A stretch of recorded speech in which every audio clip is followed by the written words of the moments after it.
السلام علیکم ورحمۃ اللہ تعالی وبرکاتہ نحمده ونصلی علی رسولہ الکریم اما بعد الصلاۃ والسلام علیک یا رسول اللہ الصلاۃ والسلام علیک یا حبیب اللہ وعلی آلک واصحابک یا نور اللہ صلی اللہ تعالی علیہ وسلم۔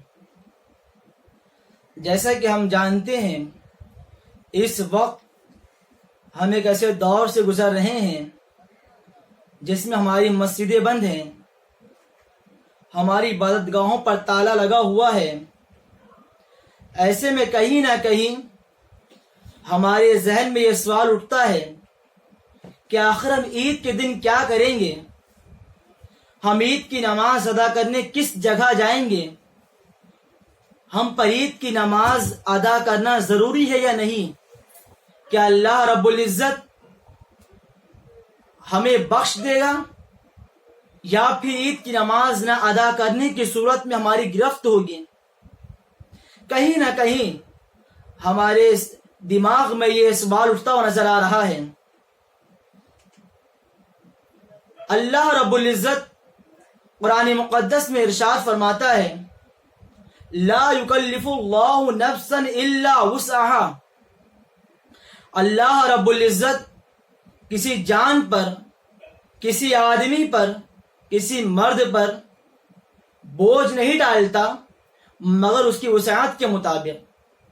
آپ اسے اس انداز میں سمجھے کہ ایک وہ شخص ہے جو بالکل تندرست ہے، اس پر اسلام اس بات کا حکم نافذ کرتا ہے کہ جب وہ نماز ادا کرے گا تو کھڑے ہو کر ہی ادا کرے گا۔ اگر وہ کوئی فرض نماز بیٹھ کر ادا کرتا ہے تو نماز ادا نہیں ہوگی۔ لیکن اس کے مقابل میں ایک وہ شخص ہے جو بہت کمزور ہے، لاغر ہے، جس کے اندر کھڑے ہونے کی طاقت نہیں ہے، اس پر اسلام اس بات کا حکم نافذ کرتا ہے کہ اب وہ بیٹھ کر نماز ادا کریں۔ ایسی بے شمار مثالیں آپ کو ملیں گی۔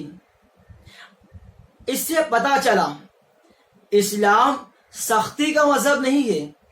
اس سے معلوم ہوا اسلام اپنے ماننے والوں کے لیے قدم قدم پر رہنمائی کرتا ہے۔ اسلام کسی پر ظلم و زیادتی نہیں کرتا بلکہ ان کے لیے آسانیاں تیار کرتا ہے، آسانیاں فراہم کرتا ہے۔ اب اس سے ان لوگوں کو ہوش کے ناخن لینے چاہیے جو لوگ اسلام پر انگلیاں اٹھاتے ہیں اور یہ کہتے ہوئے نظر آتے ہیں کہ اسلام بڑی سختی کا مذہب ہے، اسلام میں بڑی سختیاں ہیں۔ ان لوگوں نے ابھی اسلام کو پڑھا نہیں ہے، وہ لوگ اسلام کی باتوں سے واقف نہیں ہیں، وہ لوگ اسلام کے احکامات سے واقف نہیں ہیں۔ انہیں نہیں معلوم کہ اسلام کا سچا مذہب، اسلام سچا مذہب کیا کیا حکم دیتا ہے اور کون کون سے راہ ہموار کرتا ہوا نظر آتا ہے۔ ٹھیک اسی طریقے سے عید کی نماز ادا نہ کرنا یہ کوئی بہت بڑا مسئلہ نہیں ہے۔ اللہ رب العزت عید کی نماز نہ ادا کرنے کی صورت میں ہماری گرفت نہیں فرمائے گا، کیونکہ ہم ایسی صورت میں معذور ہیں، ہماری مسجدیں بند ہیں۔ اب ایسے میں کرنا کیا ہے؟ اسلام نے اس کا بھی طریقہ بتا دیا۔ ایسے میں ہمیں عید کے دن 4 رکعت نماز شکرانہ پڑھنا ہے، جو کہ دراصل در حقیقت نماز چاشت ہے۔ اس کا وقت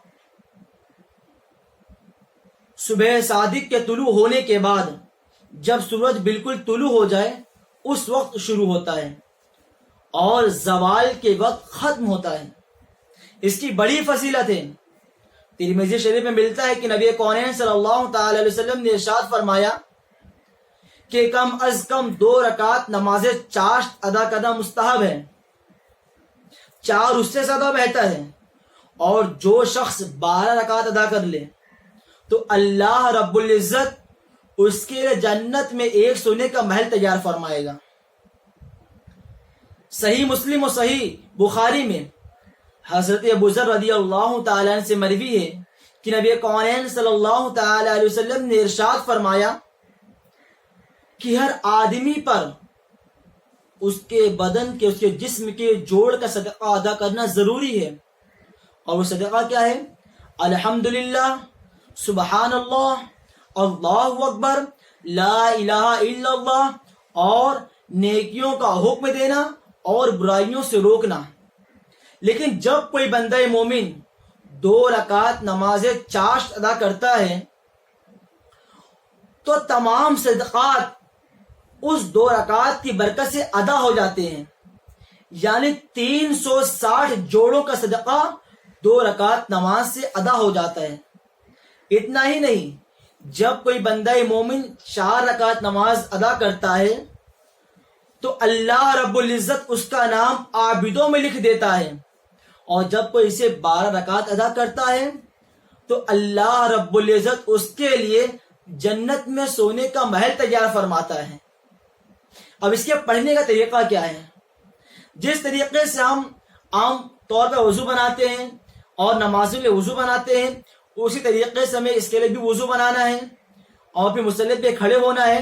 4 رکعت کی نیت کرنی ہے، جیسے کہ ہم عام نمازوں کے لیے کرتے ہیں، ٹھیک اسی طریقے سے نیت کرنی ہے. اور اگر کوئی زبان سے نہ کہہ رہا ہو تو دل میں پکے ارادے کا نام نیت ہے. دل میں یہ ارادہ کر لے کہ میں نماز چاشت ادا کرنے جا رہا ہوں. 4 رکعت پڑھنی ہے. ہر رکعت میں الحمد شریف کے بعد سورت ملانی ہے اور قرات سری کرنی ہے. سری یعنی آواز پست ہو. جس طریقے سے ہم ظہر پڑھتے ہیں تو آواز ہماری پست ہوتی ہے، جس طریقے سے ہم عصر پڑھتے ہیں تو آواز ہماری پست ہوتی ہے، اسی طریقے سے ہمیں 4 رکعت بھی ادا کرنی ہے اور 1 سلام سے ادا کرنا ہے. جس طریقے سے ہم عید کی نماز کے بعد خطبہ دیتے ہیں، ہمیں نماز چاشت کے بعد خطبہ نہیں دینا ہے. ہاں، اگر گھر میں کوئی نعت پڑھنے والا ہو تو نعت پڑھے، گھر میں کوئی واعظ و نصیحت کرنے والا ہو، اسلاف کرام کی زندگی کے بارے میں کچھ بتانے والا ہو تو ان کی باتیں سنیں. اور یہ سب کرنے کے بعد اللہ رب العزت کی بارگاہ میں حاضر ہوں، گریہ وزاری کرے، رب سے دعا کرے، اے میرے مولا ایسا وقت نہ دکھانا کہ ہم عید کی نماز کے لیے مسجد نہ جا سکیں. اس وقت ہمیں دعا بالخلوص کرنی ہے، اپنے رب کو راضی کرنا ہے. اللہ رب العزت کی بارگاہ میں دعا ہے کہ میرے کہنے میں جو بھی غلطی بھی ہو اپنے حبیب کے صدقے معاف فرمائے، ہم علم دین سیکھنے سکھانے کی توفیق عطا فرمائے. السلام علیکم ورحمۃ اللہ تعالی وبرکاتہ.